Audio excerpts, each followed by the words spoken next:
Yeah, so we had been saying that these medias that have been introduced, these techniques and so on, trying to help, facilitate this distance learning and provision of learning to the people that are out there.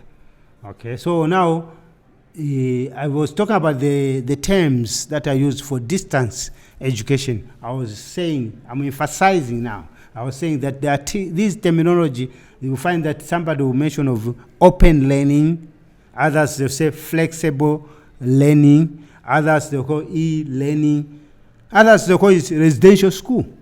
Okay?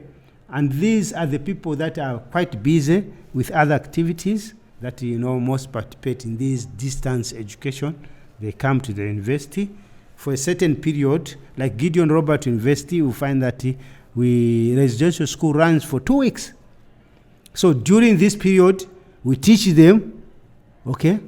And then when they get back, we provide study materials online.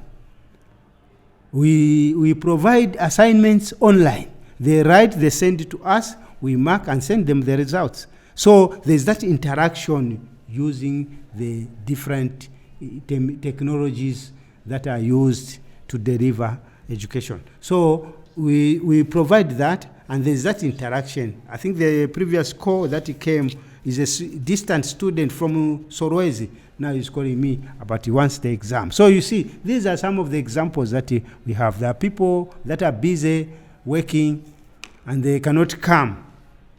So we give them some programs that are flexible to them to suit their needs, so that we don't disadvantage the people to learn, but we encourage people to learn through this. So now let's go to one step by step, looking at open learning, and we go to flexible learning, we go to e-learning, and so on. So we start with open learning. Please pay attention to this so that you critically know the differences and how the definitions apply. So if you don't pay attention, you just mix the two, then that would be a challenge. Because if I give you a question, say define what is open learning, then you have a challenge in terms of giving the right answer. So open learning, there we are talking about open learning. Open learning is a solution provider. We are saying that it's a solution provider because when people are in the open, as compared to where we are limited to a classroom, we come in a classroom, you learn.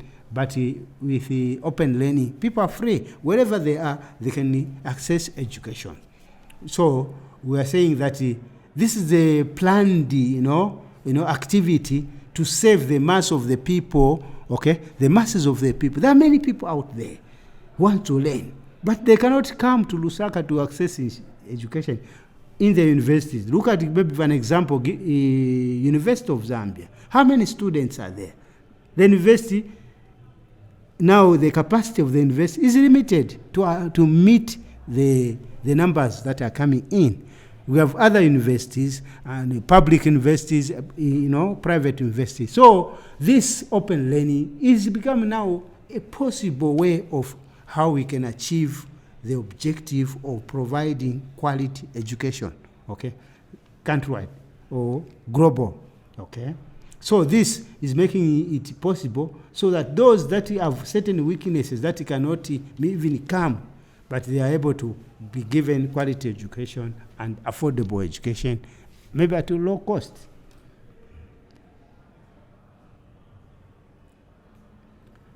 So going further, under open learning, we are saying that according to UNESCO, did quite a lot of work, working with Ministry of Education and so on.